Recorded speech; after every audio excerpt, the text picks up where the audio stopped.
Now that I got to interact with tablers as a guest and with guests as a tabler, there's a few helpful, maybe kind of unconventional convention tips that I wish I would have known before attending an art convention like LBX Expo, especially as a person who's a little socially anxious about big events like this.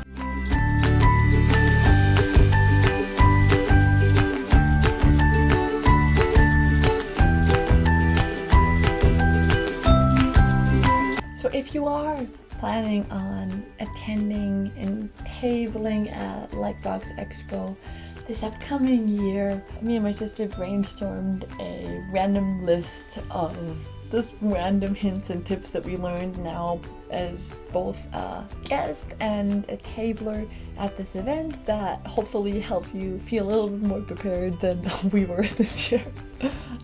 Let's start with tips for guests. So with guests meaning people that just walk around. Number one is wear a conversation starter. What I mean by that is, as a tabler, I realized it was so much easier to strike up conversation with people who have just really funny earrings or a funny eye-catching sweater or something. Obviously wear something that you're comfortable in. That's the most important thing, because at the table you have kind of, even though it's great, you kind of tend to have the same conversation over and over again. It feels nice to kind of connect with the people walking around as well, and this is just kind of a very easy, in-your-face way to get in a conversation with somebody that just varies from all the other 100 conversations you had that day, and also makes you memorable as a guest. Stick out a little bit, you know? Speaking of sticking out, I realized how much the 3-day pass is worth it at LBX. I never did the 3-day pass. I did 2 days max because I was like, I'm gonna be so socially tired, and I was, and it is so exhausting. I understand if you just want to go 1 day or 2 days, but the people that went 3 days and then chose to come back to my table, and every one of those days, those are the ones that were the most memorable to me. It makes such a difference to have one person come by the first day, have a look at your art, be like, oh, I'm just scouting and stuff. The next day come back and buy something, and the third day they come back and just check in, be like, hey, how you doing? But that time I'm like, oh my god, you're that girl from, I don't know, Savannah, I remember you. It's just so much easier to like keep you in mind and build up a little relationship like that, especially if you have one day where you don't feel as socially like smooth as you would like to. You can always come back the next day and stuff. So 3-day pass is definitely worth it. And also bless those people. You obviously don't have to do that, but if you have friends or people that you already know outside of the conventions, there's some guests that are so lovely that bring snacks and water and check in with the people that are tabling. If you're tabling, you don't pee for 8 hours. You don't leave your table. I did not realize how busy it gets.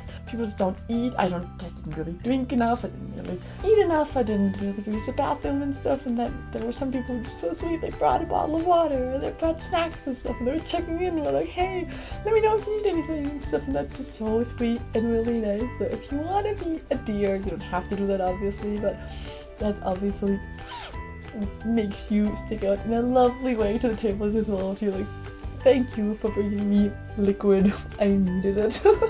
Then tip number 4 for the guests would be taking pictures of business cards together with the booth or person tabling or their art, because maybe this is just a me thing, but I always collect all the business cards and talk to so many people as a guest. I'm like, oh, it's amazing, and then go home and it deflate completely and I sleep for like 20 hours, and then I'm like, I don't remember what business card belonged to what face, to what artist, to what art.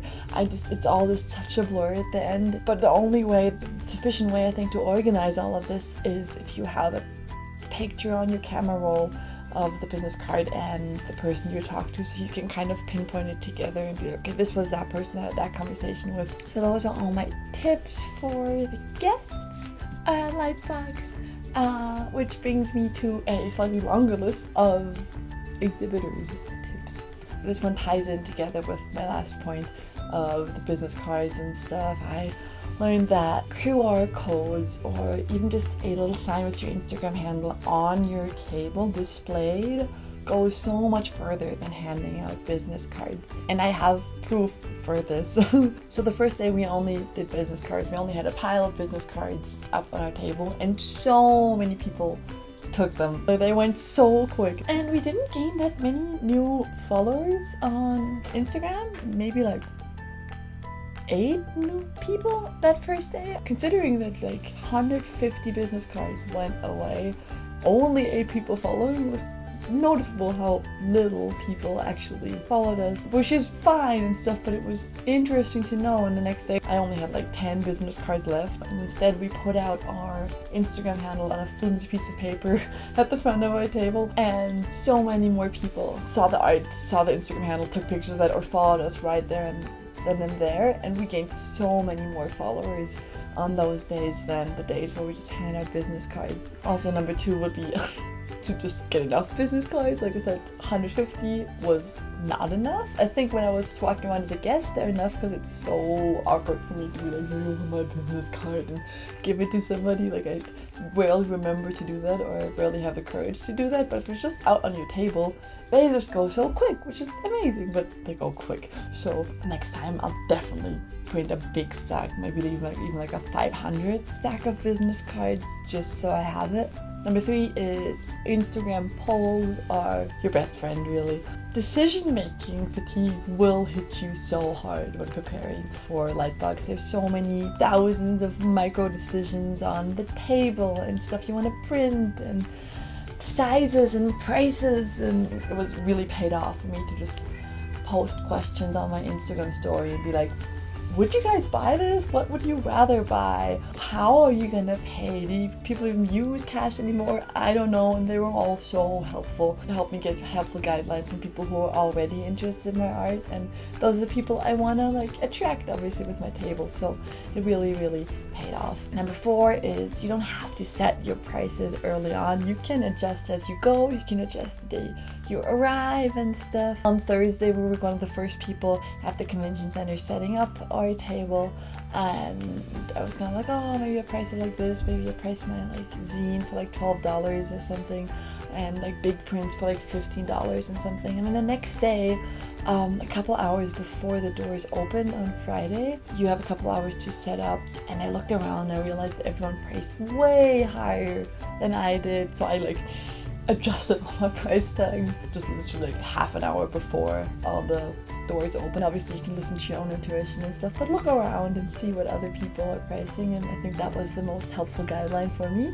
Hand in hand with that is number 5, that you can in general just adjust your table setup and everything as you go, and you can take what you learned on one day of tabling and adjust the next day. Like, you always have about an hour before the doors open on every day of tabling to like restock and adjust little things here and there. And I really just took what I learned the day before and applied it the next day. There was, for example, this stack of prints that I had that I wanted people to flip through, and no one was flipping through them. Only when I was like, see, there's more, people were like, oh, and stuff. So the next day I made sure to make really clear bookmarks to make sure there's different sections of the prints, and I put a little sign that would be like, flip through these and stuff. Also put up signs to like give little names to the prints behind me, just to give a little bit more personality and explanation of where the inspiration came from. Like, this one's inspired by a walk through Silver Lake. This one was inspired by this really rainy day in LA that I loved, that made me kind of homesick and stuff. Like, just gives a little bit more of a connection rather than just being a product, which is what I think everyone's seeking out as a customer. Also, I realized that it's not just the front of your table that people will be looking at. You know, we had these big pillars, and you can put artwork on the side of the pillars as well. People will come down the hallway and see that art for way longer and be attracted way easier than if they walk around and then they have to look at their table. Like, it really is about like attracting attention in every direction. So on the very last day, we put on the art on the left and right side of our pillars, pointing to the sides, and I really could see that people were like walking and they were like, ooh, and got closer and stuff, just because we were pointing more in that direction, and we made, I think, way more sales last day for that reason. And so adjust as you go. Your table setup is everything. Number 6 will be just mindset wise. See this event as a way to connect to people as opposed to just selling. And obviously it depends on what your goal is and what your funds are. I know some people do this as a job, but for me it was really nice to manage my expectations and be like, this is not about how much I sell, this is about how I can connect to people before leaving this beautiful country. You can't control how many people are going to buy things, you can't control what people's financial situation is right now or where you're placed, but you can control your attitude and focus on your love for this community and the love that everyone in this community has for art that's big enough that they even paid this kind of expensive entrance fee. If you value the connection that you can make with the artists that stop at your table rather than how much sales you make, I guarantee you're gonna have a gratifying experience no matter what. Put out what you want people to put out for you as well, and you'll have a lovely experience tabling. Number 7 is, again, setup wise, spending a ridiculous amount of time and effort and thought on your table setup is so worth it. Me and my sister took months planning out our table and our color scheme, and we had like 3 test setups, and in the morning of Friday, right before it was opening, we were still adjusting and tweaking little things about table, and I think it was so worth it. Because in the end, we had a table, I think, that felt cohesive, that felt inviting, that stuck out in a way. Oh, that makes such a difference. I think it makes even more difference than the quality of the artwork sometimes. If people can see from afar and feel drawn to it, makes the world of difference. Number 8, stickers and zines are also so worth it. I'm such a print girl myself, but it was valuable to know that how many people bought the little zine that I made, just because I think they liked seeing a bunch of art, or they felt like they got a bunch of art for a good price. Also, we didn't even do stickers this year, but a lot of people asked for stickers because that is just a very cheap way to have a little memory of an artist.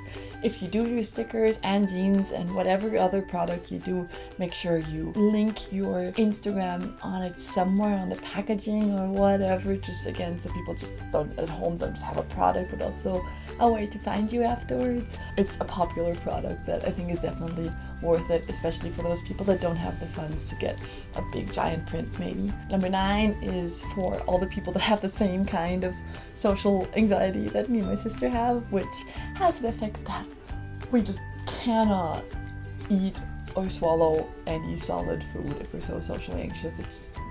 Our body just won't take it. And the way we worked around this time is just by having liquid foods, which might be kind of gross, but it was such a life hack for me, just to make sure, even though I'm not hungry, even though I don't have any appetite, I don't want to, I just drink my nutritional protein shake once a day, then I'm fine. If I drink enough, then I'm fine. If I have an energy drink that lasts for a while, that really helps. I'm in such a socially anxious state. I also don't sleep in those times, that I can't trust what does my body need, because I don't feel like I need anything, even though I haven't fueled my body at all. So I need to do more logical decisions and be like, it is 1 p.m. It is time to drink my nutritional shake because my body needs fuel and I've been going hard and I haven't slept. It makes such a difference. Shakes that give you all the nutrients that you need, an energy drink that gives you the energy that you need, water because you're human and you need water, and some gum to make you feel a little bit more refreshed. That was such a life hack, and I'll use this in many other situations in my life, I'm sure, because I am a human and I need food and I need water, and it's I don't want to do this to my body anymore. Number 10 is realize if you sit down, you do not sell anything. At least that was our experience, and it's too hard to stand for 8 hours. Lightbox has tables with chairs, so even though you can sit down, I realize when you sit down everyone just passes you, so bring a little cushion or a scarf or something soft to pad your little chair, and then kneel on your chair so you're kind of propped up, not straining your legs for 8 hours and standing on them, but you give them a little bit of a break, a little bit of a variety, and you still are on a height where people see you and can converse with you and then will buy stuff. So that's all my list and all my tips. I'm, like I said, so grateful for this experience, so grateful I did that, and really want to do it again, and really hope all you do it again. Thank you for everyone who came to the table and said hi. Thank you for showing me that you're real human beings. with giant hearts that are so inspiring and so lovely. I'm so glad I got to have this experience. I'm so glad I got to share it. Thanks so much for watching. I hope this helps you in whatever tabling experience or guest experience at an art convention you will have. And yeah, I'll see you in the next one. Bye bye.